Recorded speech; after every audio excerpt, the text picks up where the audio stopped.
पिछले वीडियो में मैंने आपको मोस्टली सब कुछ बताया जो भी आपको टूर ऑफ ड्यूटी के बारे में पता होना चाहिए, पर लेकिन व्यूअर्स के सबसे ज्यादा डाउट्स ये आए कि how much will this effect other entries like NDA, CDS.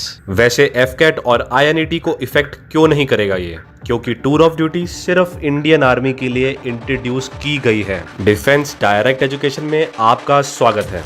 Tour of duty permanent commission नहीं है, ये वॉलंटरी इंटर्नशिप एक्सपीरियंस है। इसलिए अगर आप सोच रहे हैं कि क्या आपको इसके बाद परमानेंट सर्विस मिलेगी, तो क्लियरली टूर ऑफ ड्यूटी आपके लिए नहीं है। आप इस तरह से समझिए कि काफी सारे एजुकेटेड यंगस्टर्स जो परमानेंटली आर्मी में सर्व नहीं करना चाहते, पर लेकिन वो डिसिप्लिन्ड, कॉन्फिडेंट, ट्रेंड और कमिटेड बनना चाहते हैं फ्यूचर में। ये लोग मिलिट्री प्रोफेशनलिज्म के थ्रिल और एडवेंचर को एक्सपीरियंस करना चाहते हैं, पर लेकिन इसको अपनी सारी लाइफ नहीं देना चाहते और अपने टैलेंट को एक्सप्लोर करके नेशन को सर्व करना चाहते हैं बाकी पॉसिबल वेज में। इसके अलावा आजकल की दुनिया में भी काफी सारे officers intentionally short service commission के लिए ऑप्ट करते हैं ताकि वो फिर कॉर्पोरेट वर्ल्ड में सर्व कर सके। आप इसके बारे में शायद अवेयर ना हो कि कॉर्पोरेट वर्ल्ड में डिफेंस में सर्विस देने वाले किसी भी पर्सन के लिए बहुत रिस्पेक्ट और डिमांड है। साथ ही हर एक कॉर्पोरेट कंपनी उस उम्मीदवार को पसंद करेगी जो पहले से ही डिसिप्लिन्ड, कॉन्फिडेंट, ट्रेंड, कमिटेड और पंक्चुअल है। इसके अलावा इंडियन आर्मी में होने के कारण वो management, decision making, forecasting eight ground level समझ पाएगा। एसएससी ऑफिसर्स के काफी सारे एग्जांपल्स हैं जिन्होंने प्री मैच्योर रिटायरमेंट ले ली थी और बाहर की दुनिया में काफी सक्सेस अचीव की। अगर आप वो पर्सन हैं जो सेफ रहना चाहते हैं और मेनली जॉब सिक्योरिटी देखते हैं, तो चिंता मत करिए, आपको टूर ऑफ ड्यूटी को ज्वाइन नहीं करना है। आर्मी टूर ऑफ ड्यूटी के बदले कोई भी एग्जिस्टिंग एंट्री बंद नहीं करेगी। एनडीए, सीडीएस जैसी सभी एंट्रीज ठीक वैसे ही काम करेगी जैसे वो करती थी, और यही सेम जवान्स के लिए भी। हालांकि डिफरेंस ये होगा कि एग्जिस्टिंग एंट्रीज के लिए वैकेंसीज को कम किया जाएगा और टीओडी में रिलेटिवली ज्यादा वैकेंसीज होगी। कुछ को अभी भी ये डाउट हो सकता है कि क्या टूर ऑफ ड्यूटी में पैरा स्पेशल फोर्सेज में शामिल हो पाएंगे।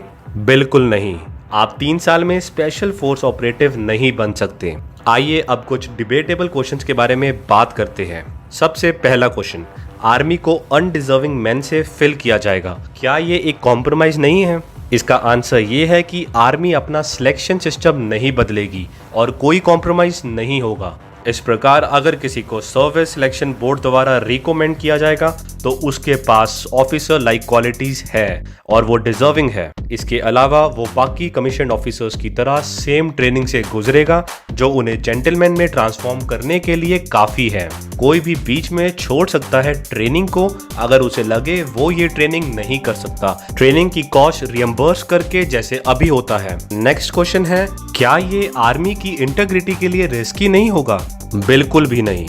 आप ट्रेनिंग से पहले शायद देशभक्त ना हो, लेकिन अपने क्लोज फ्रेंड से पूछिए जिन्होंने रिसेंटली ट्रेनिंग कंप्लीट की है। टोटल ट्रांसफॉर्मेशन होती है और ट्रेनिंग ऐसी होती है कि देशभक्ति ऑटोमेटिकली इनकलकेट हो जाती है। जैसा कि कहा गया है, आज भी ऐसे कैडेट हैं जो बीच में ही ट्रेनिंग छोड़ देते हैं अगर उन्हें लगता है कि उनका माइंड और बॉडी इसके लिए नहीं है। लास्टली, ये काफी रिस्की हो सकता है अगर ये सबके लिए मैंडेटरी हो। ये वॉलंटरी है और जो इंटरेस्टेड है वो ही टूर ऑफ ड्यूटी के लिए ऑप्ट करें। नेक्स्ट क्वेश्चन है कि क्या ये परमानेंट कमीशन ऑफिसर को अफेक्ट नहीं करेगा? इसका आंसर है कि नहीं करेगा। हमारे पास पहले से ही टेरिटोरियल आर्मी है जिन्होंने रेगुलर आर्मी को अपने बेस्ट वेज से असिस्ट किया है। इंडियन आर्मी के पास अभी भी एग्जिस्टिंग एंट्रीज हैं और एग्जिस्टिंग एंट्रीज के साथ आने वालों के लिए पेंशन, ग्रेट्युटी, ईसीएचएस और बाकी पोस्ट रिटायरमेंट बेनिफिट्स अभी भी हमारे पास होंगे। ये सिर्फ इतना है कि बर्डन बढ़ाने के बजाय बहुत सारे फंड्स बचाए जाएंगे जो कि मॉडर्नाइजेशन पर बेटर तरीके से लगाए जा सकते हैं, जो इस टाइम सबसे ज्यादा जरूरी है। इंडियन आर्मी के पास पर्सनल की one of the highest strength है, पर लेकिन क्या ये इस मॉडर्न वॉरफेयर में ऑब्सोलीट वेपन्स के साथ काफी पावरफुल है? अगर हमारे पास एडवांस वेपन्स ही नहीं है तो क्या यूज है इसका? हमें इंपोर्ट्स पे डिपेंड क्यों होना पड़ता है? हम ज्यादा वेपन्स का एक्सपोर्ट क्यों नहीं करते? Tour of duty initiative army को परमानेंट कमीशन के लिए काफी स्ट्रेंथ देने में मदद करेगा और सेम टाइम पे मॉडर्न गियर और वेपन्स को इक्विप्ड करने में। और सबसे इंपॉर्टेंट बात, कि हमारे देश में राष्ट्रवाद और देशभक्ति को बढ़ावा मिलेगा। तो यही थी हमारी आज की वीडियो। अगर आपके पास कोई डाउट है नीचे कमेंट बॉक्स में जाइए और लिखिए, हम पूरी कोशिश करेंगे उसको क्लियर करने की। अगर आपको वीडियो अच्छी लगी हो तो लाइक पे क्लिक करिए और आगे ज्यादा से ज्यादा शेयर करिए, क्योंकि नॉलेज को जितना बांटोगे उतना बढ़ेगी। आप सबको बेस्ट ऑफ लक।